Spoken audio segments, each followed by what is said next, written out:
अच्छा वो आपने ये सवाल पूछा। मैं आपको बताना चाहता हूँ कि तेलंगाना में केसीआर की जब सरकार थी तो चुनाव से पहले उन्होंने सरकार की तिजोरी खोल दी थी जी। उसी प्रकार से जगन रेड्डी ने भी आंध्र प्रदेश में बहुत सारा पैसा इसी प्रकार से लुटाया। क्या दोनों वापस जीत कर आए? नहीं। चुनाव में पैसे देने से आप चुनाव नहीं जीत सकते। और नीतीश कुमार जी ने ये पैसे डोल की तरह नहीं दिए हैं। जब मुख्यमंत्री ने इस पूरी स्कीम को एनविसाज किया, कॉन्सेप्चुलाइज किया, तो उनका बहुत स्पष्ट ये कहना था कि ये जो स्कीम है ये महिलाओं को एम्पावर करनी चाहिए और उनके लिए इनकम जनरेटिंग होनी चाहिए, यानी उनके लिए छोटा व्यापार सेटअप करने के लिए मूल धनराशि की तरह होना चाहिए। आज बिहार में कई महिलाओं ने परचून की दुकान खोली है, बकरियां खरीद के वो डेयरी का बिजनेस कर रही हैं, ईटरीज खोली है, रेडी पटरी लगाई है और 10,000 रुपये की लागत से आज महीने में 20, 30, 40, 50,000 रुपये कमा रही हैं। नीतीश कुमार जी जब 2006 में जब उन्होंने बच्चियों को साइकिल देने का उपक्रम किया, उसके बाद उनको स्कॉलरशिप दिया, फिर रिजर्वेशन दिया पंचायत स्तर पर, पुलिस में नौकरी पे आरक्षण दिया, ये जो सिलसिला है ये पिछले 20 सालों से गवर्नेंस का एक ब्लूप्रिंट है। ये कहना कि रिश्वत देके 6 बजे प्रधानमंत्री मोदी बीजेपी मुख्यालय जाएंगे, ये बड़ी डेवलपमेंट है, शाम 6 बजे बीजेपी मुख्यालय जाएंगे। लेकिन एक चीज, बार बार वोट चोरी की कांग्रेस पार्टी बात करती है। एक चीज मैं कहना चाहता हूं, देखिए हमने बोला चौकीदार, भारतीय कांग्रेस ने बोला चौकीदार चोर है। आपको याद होगा 2019 के लोकसभा चुनाव के अंदर उसका रिजल्ट क्या आया, और फिर कांग्रेस के भीतर से ही सवाल खड़े हुए, चौकीदार चोर है कहना गलत था। इस बारी बोला वोट चोरी वोट चोरी, और फिर क्या जनता का रिजल्ट आया ये सब स्पष्ट है। अभी भी कांग्रेस के भीतर से सवाल खड़े हो रहे हैं, क्या चोर कहना, वोट चोरी कहना, सब कुछ बैकफायर कर रहा है। तो कांग्रेस को इसके बारे में सोचना होगा। और हमारे साथ यहां पर अमित मालविया भी हैं, हमारे साथ मणिशंकर अय्यर भी हैं। मणिशंकर अय्यर ने जो बात बोली थी कि रिश्वत की तरह, जो बात किशोर ने आपसे पूछी रिश्वत की तरह है, लेकिन उनका यह कहना है कि कहीं ना कहीं ये सब चीजें बंद होनी चाहिए। देखिए, आप अगर कहते हैं ये चीजें बंद होनी चाहिए तो क्या आप कह रहे हैं कि हमको वेलफेयर स्टेट नहीं होना चाहिए? नहीं, वो क्या जो लोग नहीं, चुनाव से बिल्कुल पहले समाज के पिछड़े पायदान पे है। सवाल यह है कि चुनाव से बिल्कुल पहले ऐसी अनाउंसमेंट एक मिनट, मेरी बात खत्म होने दीजिए, मेरी बात खत्म होने दीजिए। जी जी जी अमित, आप थोड़ी तय करेंगे कि टाइमिंग क्या होगा। टाइमिंग तो हम तय करेंगे ना, सरकार में तो हम है। ये बजटरी प्रोविजन हमने बनाया है ना। फरवरी में जब बजट आया तब उसमें ये प्रोविजन बनाया, बाद में कैबिनेट ने इसकी मंजूरी दी और उसको इंप्लीमेंट किया। इस पूरी प्रक्रिया में 5-6 महीने लगते हैं ना। अब क्या पत्रकारों से पूछकर हम सरकार चलाएंगे? नहीं, मैं सवाल या अपनी व्यवस्था को देख के सरकार चलाएंगे? सवाल आपका यही है, आप यही कह रहे हैं कि आप हमसे पूछ के सरकार चलाइए, और मैं आपको बताना चाहता हूं कि आपसे पूछ के सरकार नहीं चलाएंगे। हम आपसे ये कह रहा था कि मणिशंकर अय्यर जी ने जो सवाल उठाया वो ये था कि चुनाव से पहले ये अनाउंसमेंट की गई, उसका फायदा हुआ। नहीं, आप मुझे बताइए, यही बात मणिशंकर अय्यर ने दिल्ली में कही थी क्या, जब अरविंद केजरीवाल फ्री बिजली, फ्री फला, फ्री ढमकाना कर रहे थे? आप सभी लोग तो ताली बजा रहे थे उस वक्त कि कितनी बड़ी प्रोग्रेसिव राजनीति कर रहे हैं अरविंद केजरीवाल। और हमने बजट में प्रोविजन बना के, हमने कैबिनेट की मंजूरी करके हमने किसी स्कीम को इम्प्लीमेंट किया, और वो डोल भी नहीं है। हमने वहां बोला है कि भाई ये आपको मूल धनराशि की तरह है, आपको अपना व्यापार शुरू करना है, उसके बाद आप उस पर सफल होते हैं तो आपको आगे धनराशि मिलेगी। रोक रहे हैं चलाएं हम, क्योंकि आपके साथी अनिल बलूनी इस वक्त दफ्तर में मिठाइयां बांटते हुए नजर आ रहे हैं, और ये मिठाई बांटने की वजह दर्शकों को इस वक्त हम बता दें 12:56 हो रहे हैं, और इस वक्त लगभग जो तस्वीर बन रही है वो 2010 वाली तस्वीर बन रही है। 196 सीटों पर एनडीए, 42 सीटों पर महागठबंधन। न्यूज़ 18 इंडिया पर इस वक्त जो आप नतीजे देख रहे हैं वो सीधे तौर पर इतिहास दोहराती हुई, और ये इतिहास 2010 का है, जहां पर साफ तौर पर अभी तो देखिए, जब ये रुझान नतीजों में तब्दील हो जाएंगे, इंटैक्ट हो जाएंगे, तब जरूर इस बात पर चर्चा होगी कि आखिर क्या चला, क्या दौड़ा और क्या औंधे मुंह जा गिरा। लेकिन सारे बड़े मेहमान इस वक्त न्यूज़ 18 इंडिया की स्क्रीन पर आपको दिखाई दे रहे हैं। अब से कुछ ही देर में नित्यानंद राय हमारे साथ जुड़ने वाले हैं। राघोपुर में एक लामबंदी जो की थी, किसकी तरफ?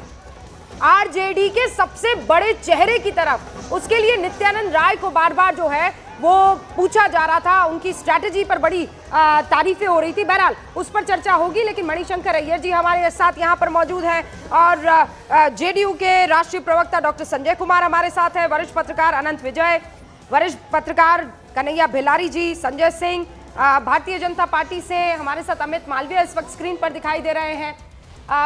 एक बड़ा सवाल जो अब उठ खड़ा होगा वो यही होगा किशोर के महागठबंधन ने, चाहे वो 1300 किलोमीटर की यात्रा हो वोट चोरी की, या फिर आखिरी प्रेस कॉन्फ्रेंस में 30,000 रुपए जीविका दीदियों को ऐलान करने की बात हो, ठीक चुनाव से पहले कुछ काम नहीं किया।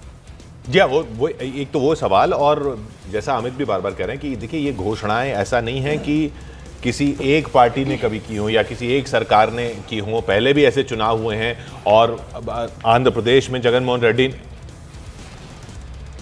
आंध्र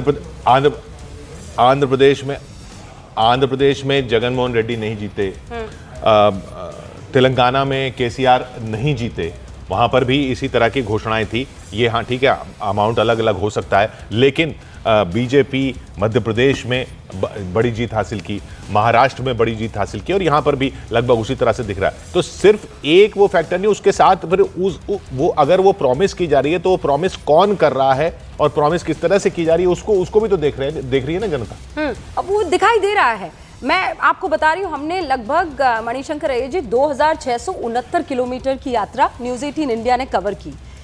लगभग 63 विधानसभा सीटों पर हम लोगों से बातचीत करने के लिए गए। जब हम अर्बन सीटों पर थे शंकर साहब, तब ये लग रहा था कि 10,000 रुपए का क्या ही कर दिया होगा महिलाओं ने, लेकिन जब हम गांव में गए तो हमें ये पता चला कि वो 10,000 रुपए ने उसकी जिंदगी बदल दी है। मतलब एक ने 2 बकरियां खरीद ली, एक ने छोटी गाय खरीद ली, एक ने सिलाई मशीन खरीद ली, एक ने फ्रिज खरीद लिया, एक ने अपने ही दुपट्टे को बांधा बाहर और उसने बहुत सारे पोटैटो चिप्स की पैकेट खरीदे। और जैसे अमित जी कह रहे हैं कि ये तो वेलफेयर, ये क्या वेलफेयर पॉलिसीज ही ना हो। ये 10,000 रुपए बताया गया था कि किसी न किसी बिजनेस शुरू करवाने के लिए, वो निवेश करने के लिए 10,000 रुपए दिए, सीड मनी है वो। अब जो आप मुझे अभी बता रही हैं, मैंने नहीं कहा, जो आपने मुझे बता रही हैं, लगता है कि इन्वेस्टमेंट के बजाय बहुत ज्यादा कंजम्पशन बढ़ गया है। तो अगर कंजम्पशन पे जाएगा तो वो नेक्स्ट ट्रांच नहीं आएगा उसका। जो मैं जानना चाहता हूं वो ये है, मैंने कहा कि न मालवीया जी न मैं कह सकते हैं कि ये कानूनी है या नहीं, कि हमारे संविधान के अनुसार है या नहीं, और इसलिए क्योंकि हमारा जो विश्वास हुआ करता था इलेक्शन कमीशन में, वो मुकम्मल तौर पर बिल्कुल भस्म हो गया है। इसलिए जब मैं बोल रहा था, मैंने कहा कि सुप्रीम कोर्ट को या तो खुद ब खुद या महागठबंधन के तरफ से कुछ करने पर, कदम लेने पर उनको बताना चाहिए हमें फाइनली कि ऐसे रेवड़ी को जलेबी बनाकर बांटना, और वो भी इलेक्शन के दौरान, ये क्या सही है या नहीं। नहीं, लेकिन अगर देखिए आप जिसको रेवड़ी कह रहे हैं वो वेलफेयर पॉलिसी भी है।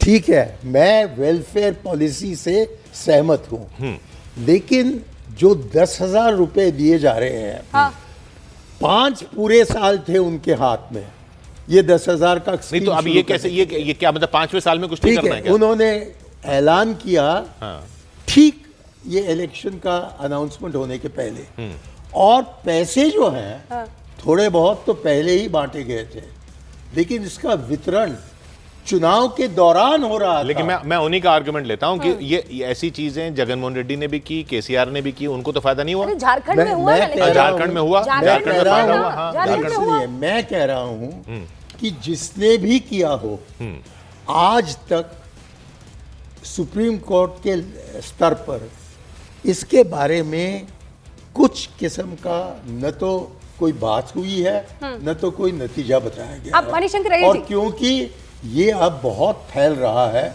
और इसका सबसे कठोर मैनिफेस्टेशन ये बिहार इलेक्शन में हुआ है, मैं समझता हूं कि अब उच्च न्यायालय का एक ही रास्ता है उनके सामने, कि वो हमें बताएं कि इस किस्म का पॉलिटिक्स करना कि 10,000 रुपए आप बांटो जबकि इलेक्शन हो रहा है। Okay, sir. Now ये I have a सही question. है। I have a question.